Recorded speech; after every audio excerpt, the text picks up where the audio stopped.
Stop losing the Disney vacation you paid for. You probably clicked on this because you've seen the 90-minute waits and you know what they cost. Cutting in the queues is not only rude, but against the rules, and that can result in getting you removed from the parks. Yikes. For years, I've come to the parks, paid attention to crowd trends, human behavior, and loopholes that help skip the lines and the crowds so you can squeeze in more magical experiences on your Disney World vacation. Forget the confusing old systems. I'm giving you 13 insider secrets that even seasoned Disney adults miss. We're going deep on the new tiered lightning lanes, the single-minute closing time hack, and the parents' trick to ride the newest attractions twice. What's at stake for you? Missing this means you'll waste half your trip standing in the sun. Let's steal back your time. Ready? Let's jump in. Number 1. Lightning Lane, the paid skip-the-line system. You might remember so-confusing Genie Plus and individual Lightning Lane passes from previous trips. Thankfully, Disney retired those in 2024, but instead of bringing back free Fast Passes, we were introduced to Lightning Lane Multipass, Lightning Lane Single Pass, and Lightning Lane Premier Pass. Yay. The Lightning Lane Multipass lets you choose up to 3 experiences and arrival windows in a park before you even arrive. Not bad. After you enjoy your first selection, you can book additional experiences if they're available. And it even includes digital PhotoPass downloads. The Single Pass focuses on one high-demand attraction. Think Seven Dwarfs Mine Train, Tron Light Cycle Run, Guardians of the Galaxy Cosmic Rewind, and other marquee rides. You can purchase up to 2 single passes per day. The Premier Pass is the most expensive. It gives you one-time entry to every Lightning Lane attraction in a park without scheduling arrival windows. It's like having a key to the kingdom, sorta. Here's the gotcha with a multi-pass. They're tiered. At Magic Kingdom, you can only reserve one ride from the top tier, like Jungle Cruise or Tiana's Bayou Adventure. And the other 2 are from a second tier, Haunted Mansion, Pirates of the Caribbean, etc. High-demand rides such as Seven Dwarfs Mine Train and Tron Light Cycle Run aren't even available on the multi-pass. You have to purchase a single pass for those. Kinda blows, right? On top of that, prices are dynamic, always changing based on demand. Thank your favorite rideshare app for that idea. Many newcomers think they need to buy Lightning Lane every day. The truth is that the value varies by park. Magic Kingdom's high attraction count means you can get half a dozen good reservations in a typical day, while other parks may offer better ROI through rope drop or staying late. So instead of automatically buying multipass for each day, plan which parks truly warrant the cost. Now that you've figured out whether to purchase or not to purchase Lightning Lane passes, here's a perk worth consideration. Number 2, rope drop. It pays to be the early bird. Disney Resort Hotel guests get early theme park entry, a 30-minute jump on the day that continues through 2026.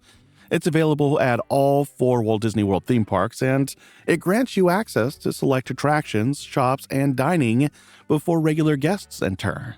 For guests staying at deluxe resorts or Disney Deluxe Villa resorts, there's also extended evening theme park hours, which gives you an extra 2 hours after park closing on select nights.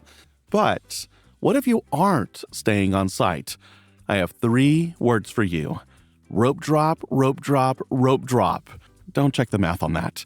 Rope drop simply means being in the park when the land's officially open, and it's the time when wait times are lowest. Midday, roughly 10 a.m. to 6 p.m., is when you'll see peak crowds, the longest lines in other words, while the end of the night sees shorter waits again. Get there early and ride a few headliners with minimal waits, then stay late to ride the rest. There's plenty to do in the parks while everyone else is slogging it out in the longest lines they've ever experienced. When you rope drop, you need a plan. For example, many guests at Magic Kingdom try to line up early for Tron, but this wastes precious time. Instead, use rope drop to hit Seven Dwarfs Mine Train, Peter Pan's Flight, or another major attraction.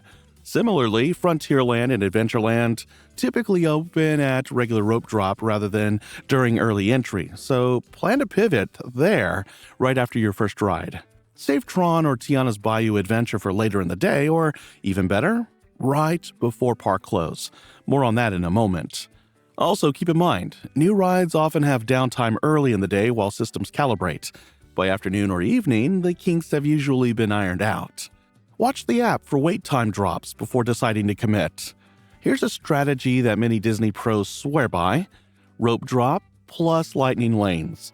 The Disney food blog recommends starting your day with rope drop to knock out a few must-do rides when crowds are thin. Then using your lightning lane selections later when the afternoon lines spike. This dual approach lets you avoid waking up super early every day. You can rope drop only the days you need and rely on lightning lanes on others. If you're an early riser, rope drop might be enough. If your travel party hates 6 a.m. wake-ups, paying for a few multi-passes could save your sanity. Number 3, knowledge is power. Use the My Disney Experience app. Lines aren't just for rides. Quick service restaurants often have long queues at lunch and dinner. Disney's mobile order system lets you order food via the My Disney Experience app and pick it up at a designated window when it's ready. Undercover Tourist's step-by-step guide explains that mobile order is available at most quick service locations and select resort restaurants. You can create your orders for the entire day in the morning, select a 30-minute arrival window, and skip the regular line entirely. The guide notes that popular spots like Woody's Lunchbox often have pickup times farther out, so order early. I like to place my lunch order while I'm in line for a ride. By the time I'm off, the food is ready and I've avoided another queue.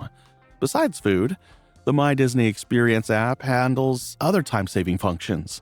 You can link your park tickets and Magic Band to the app, see real-time wait times, join virtual queues when they're active, and even unlock your hotel room. During your trip, check wait times frequently. Lines fluctuate throughout the day. Sometimes an attraction will unexpectedly drop to a 15-minute wait at 3 p.m. Don't be afraid to change your plans on the fly when you spot a short wait. Number 4, closing time hack. Whether you're burning the candle at both ends or you're just a night owl and missed rope drop, here's a closing time hack you'll want to take advantage of. Vacation Central Florida's 2025 guide points out that ride lines close exactly at park closing, but everyone already in line gets to ride.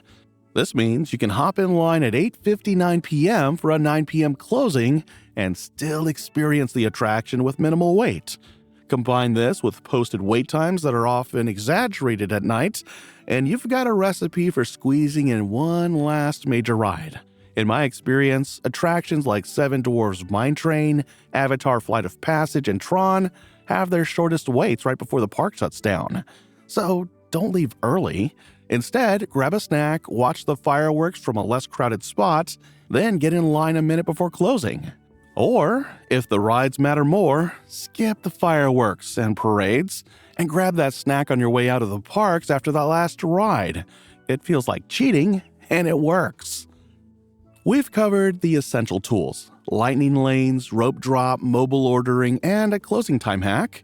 Next, we'll explore some lesser-known hacks: hidden entrance lines, single rider secrets, rider switch magic, and why midday shows might be your new favorite break. And yes, I'll even tell you how some families ride the newest attractions twice in a row without waiting. Ready for round 2? Let's go. Number 5, skip the standby line without paying a dime.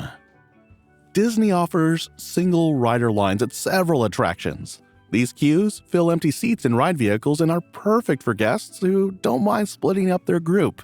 Immediate boarding isn't guaranteed, and you can't request a specific seat, but the time savings can be huge. Your group will be together through the queue, split up for the ride, then meet up again at the end in the gift shop. Easy peasy.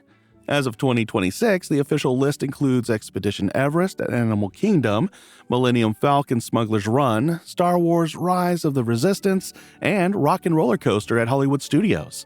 Plus, Remy's Ratatouille Adventure and Test Track at Epcot. These lines can cut your wait time by more than half. That's huge when the posted standby wait is 70 minutes or longer. Number 6, divide and conquer. Rider switch for the tag-teaming parents. Traveling with kids who don't meet height requirements? Don't worry. Rider Switch, also called Child Swap, lets adults take turns riding without waiting twice. Here's how it works. Your entire party approaches the attraction entrance and tells the cast member you want to use Rider Switch. Party A rides first, while Party B waits. A cast member scans the tickets of Party B and gives them a 1-hour return window. When Party A finishes, Party B returns via the Lightning Lane queue without waiting in the standard line. One person from Party A can accompany Party B, so a lucky guest can ride twice. Rider Switch is available at dozens of major attractions, including Seven Dwarfs Mine Train, Space Mountain, Tiana's Bayou Adventure, and more. This service is free and can save your family hours. Number 7. Lesser used paths and gates. Let's talk about a few physical hacks that frequent visitors use. At Epcot, many guests enter through the main entrance at Spaceship Earth. But if you're staying at an Epcot area hotel like the Yacht Club, Beach Club, or Boardwalk, or park hopping from Hollywood Studios, you can use the International Gateway entrance near the UK Pavilion. Lines here are often much shorter, especially in the morning and after nighttime shows. Similarly, at Magic Kingdom, there's a lesser-used security line on the far left side of the entrance plaza that tends to be shorter. Cast members can direct you to these hidden lines. Just ask politely. Another useful path inside of Magic Kingdom is the shortcut between Tomorrowland and Fantasyland via the walkway next to Space Mountain. When exiting Tron or Space Mountain, go left toward the restrooms instead of right into the main corridor. It leads you behind the stage of Tron and drops you near Storybook Circus, saving precious minutes when the main paths are crowded. Number 8. VIP Tours. For those who value time more than money, Disney offers 2 very expensive ways to bypass lines almost entirely. The first is the Lightning Lane Premier Pass we mentioned earlier. For a high daily price, you get one-time access to all Lightning Lane attractions in a park without having to schedule time slots. It's essentially an all-inclusive fast pass for one park. The second option is a private VIP tour. According to Disney's official page, a private tour ranges from $450 to $950 per hour, with a minimum of 7 hours. Your party, up to 10 guests, will be chauffeured between parks, and your guide will escort you to attractions with minimal waits. It's an incredible experience and a major splurge. But if you're celebrating a special occasion or traveling with a large group, it might be worth considering. You've heard about VIP tours, Rider Switch, and hidden entrances. But what if I told you there are still a few under-the-radar tricks that even seasoned Disney adults miss? The biggest surprise? Sometimes the shortest wait times aren't where you expect them. Stay tuned. The best is yet to come. Number 9. The Power Combo. Single rider with Rider Switch. Ready to level up? Here's a trick that's not widely discussed. Combine single rider with Rider Switch. This works best on attractions that offer both services, like Test Track or Millennium Falcon Smuggler's Run. Suppose you're a group of 4 adults and 2 children who can't or won't ride. First, ask for a Rider Switch so Party A rides using the standby line. Party B waits with the kids and is issued a Rider Switch return pass. Party A finishes, one adult from Party A joins Party B for a second ride through the Lightning Lane entrance using the Rider Switch return pass. In practice, this means one member rides twice and everyone else waits minimal time. It takes a bit of coordination and might not always work perfectly, but when executed well, it can double your ride count with only a fraction of the wait. Number 10. Zag when everyone else zigs. Parades and fireworks draw huge crowds, which means shorter lines elsewhere. During the Festival of Fantasy Parade at Magic Kingdom or the afternoon cavalcades, head to rides in Frontierland or Tomorrowland. While everyone is staking out a curb spot on Main Street, you can walk onto Pirates of the Caribbean or Buzz Lightyear's Space Ranger Spin. Similarly, at Disney's Hollywood Studios, lines drop during the Frozen Sing-Along Celebration show and the Indiana Jones Epic Stunt Spectacular. Use these times to ride Tower of Terror or Star Tours. Or Star Wars, anything Star Wars. At Epcot, the Nighttime Spectacular draws thousands to the World Showcase Lagoon. Use that time to ride Soarin' or Mission Space with shorter waits. Number 11. bad weather is your friend. Florida weather is unpredictable. A sudden downpour can clear the parks, and if you're prepared, you can capitalize on it. Bring a poncho or light rain jacket in your bag. When rain hits, many guests leave or hide in shops.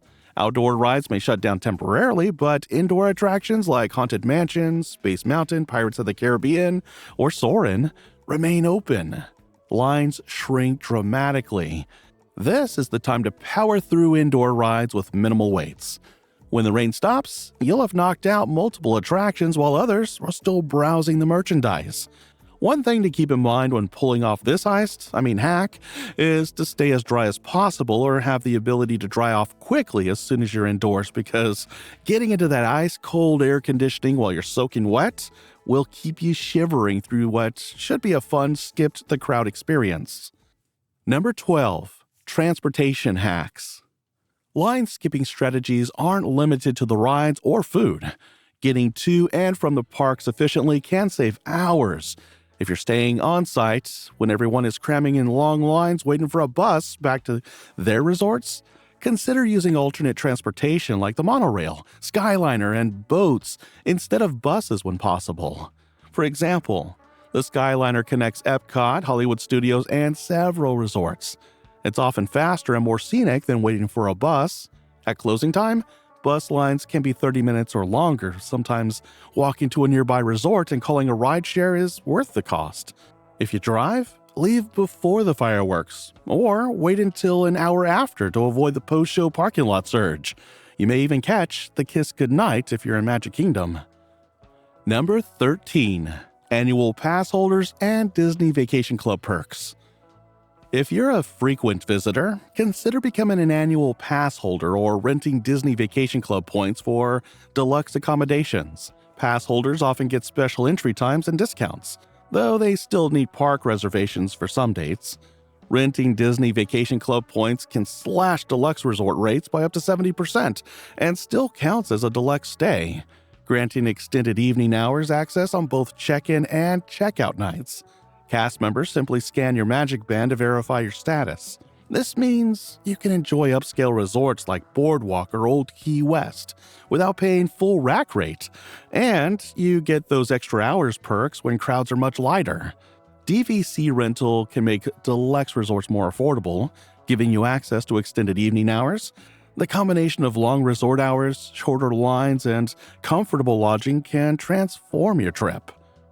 Skipping lines ethically means following the rules. Don't cut through flower beds or chain link to jump a queue. Of course, absolutely never actually cut in front of others in any of the lines. There are actual rules against the line cutting itself. Offer to take photos for other families, share a table with another party at busy quick-service restaurants, and be kind when using rider switch or single rider.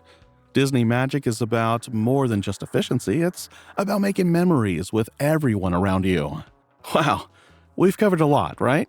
Lightning lane secrets, rope drop strategies, family hacks, mobile ordering, hidden entrances, VIP options, and advanced tricks.